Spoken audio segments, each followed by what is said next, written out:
आज की वीडियो में हम आपको बताने वाले हैं फ्लिपकार्ट पे लेटर की लिमिट को यूज करने पर कितना चार्ज लगता है और फ्लिपकार्ट पे लेटर के ड्यू बैलेंस को अगर हम लेट कर देते हैं तो लेट चार्ज कितना लगता है और इसके ड्यू बैलेंस को हम कैसे पे कर सकते हैं। यही सारी जानकारी आज की इस वीडियो में हम आपको देने वाले हैं, तो वीडियो को आप बिना स्किप किए एंड तक देखते रहिए। तो गाइस देखिए, मुझे यहाँ पर फ्लिपकार्ट की तरफ से 50,000 रुपए की पे लेटर की लिमिट मिली हुई है। तो यहाँ पर मेरा जो अवेलेबल बैलेंस है वो 48,897 बचा है मेरे इस फ्लिपकार्ट पे लेटर में। और नीचे की साइड जो मेरा बिल बना है वो है 1120 रुपए और 70 पैसे का। अगर हम यहाँ पर नीचे की साइड व्यू ट्रांजैक्शन ऑप्शन पर अगर हम क्लिक करते हैं तो यहाँ पर मैंने यूज किया था 1103 रुपए। बेसिकली मैंने 1103 रुपए का एक गैस सिलेंडर बुक किया था फ्लिपकार्ट पे लेटर की लिमिट से, तो यूसेज फी यहाँ पर लग गई 17 रुपए 70 पैसे की। तो गाइस देखिए, पहले क्या होता था, फ्लिपकार्ट पे लेटर से हम कोई भी ट्रांजेक्शन कर सकते थे, कोई भी बिल पेमेंट हम कर सकते थे, वो भी फ्री ऑफ कॉस्ट, एक भी रुपए का भी एक्स्ट्रा चार्ज नहीं लगता था। लेकिन गाइस अब फ्लिपकार्ट पे लेटर ने यूसेज फी लगाना शुरू कर दिया है। अब हम जितना भी बैलेंस यूज करेंगे फ्लिपकार्ट पे लेटर का उस पर यूसेज फी लगेगी। तो कितनी लगेगी,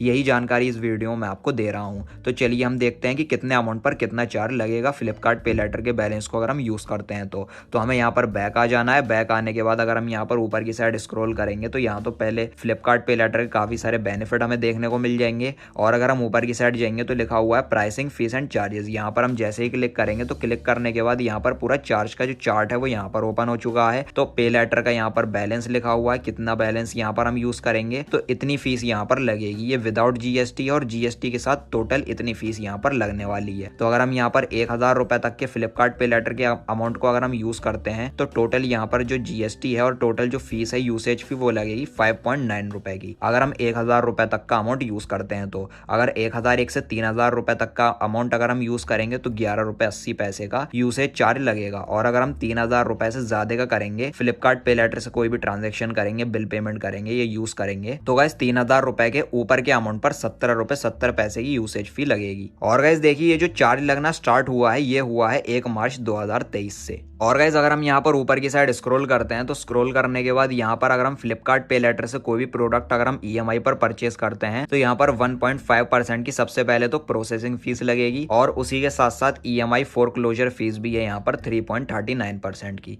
तो गाइस देखिए, फ्लिपकार्ट पे लेटर का जितना भी बैलेंस हम महीने भर में यूज करते हैं तो अगले महीने की 1 तारीख को फ्लिपकार्ट पे लेटर का जो भी हम बैलेंस यूज करते हैं उसका बिल जनरेट हो जाता है, बिल बन जाता है महीने की 1 तारीख को। और महीने की 5 तारीख की हमारी ड्यू डेट हमें मिल जाती है। उस 5 तारीख को हमें अपने ड्यू बैलेंस को क्लियर करना होता है, पे करना होता है। अगर हम महीने की 5 तारीख तक ड्यू बैलेंस को अगर हम पे नहीं करते हैं तो हमारे यूज किए हुए बैलेंस पर 5% की लेट फीस लग जाएगी। जितना भी हमारा बैलेंस हमने यूज करा होगा उस पर 5% की लेट फीस लगेगी। मतलब कि गाइस देखिए, 100 रुपए अगर हम यूज करते हैं और 5 तारीख तक अगर हम इसकी पेमेंट नहीं करते हैं तो 5% के हिसाब से 5 रुपए का लेट चार्ज लगेगा। और अगर हम यहाँ पर 1,000 रुपए यूज करते हैं और लेट कर देते हैं तो 50 रुपए लगेंगे और 10,000 रुपए करते हैं तो 500 रुपए की लेट फीस लगेगी। तो गाइस देखिए, आज महीने की 1 तारीख है, पहली तारीख है, इसका जो बिल है ये जनरेट हो चुका है और 5 तारीख 5 मई की हमें ड्यू डेट मिल चुकी है। तो इतनी तारीख तक हमें इस बिल को पे करना होगा। तो चलिए आज ही हम इस ड्यू बैलेंस को क्लियर कर लेते हैं और लेट फीस से भी हम बच जाएंगे। तो हम यहाँ पर पे कर देते हैं। पे करने के बाद पेमेंट मेथड यहाँ पर ओपन हो जाएंगे। तो पेमेंट मेथड में हमें UPI, credit, debit, ATM card के ऑप्शन हमें देखने को मिलेंगे। तो हम सिर्फ यूपीआई से और एटीएम कार्ड से ही हम इसकी पेमेंट कर सकते हैं, क्रेडिट कार्ड से नहीं कर सकते। ये ऑप्शन हमें सिर्फ ऐसे ही देखने को मिल जाता है। तो चलिए हम अपने एटीएम कार्ड से कर लेते हैं। यहाँ पर हमने क्लिक कर लिया है, देन हमें कंटिन्यू कर देना इस तरीके से और हम अपने एटीएम कार्ड की डिटेल्स को फिल कर लेते हैं। एटीएम कार्ड की डिटेल्स को हमने फिल कर लिया, उसके बाद हमें पे कर देना है। पे करने के बाद यहाँ पर मैं इसको मे भी लेटर कर देता हूँ। अब हमारे एटीएम कार्ड के रजिस्टर्ड मोबाइल नंबर पर ओटीपी आएगा। ओटीपी आ चुका है 953419।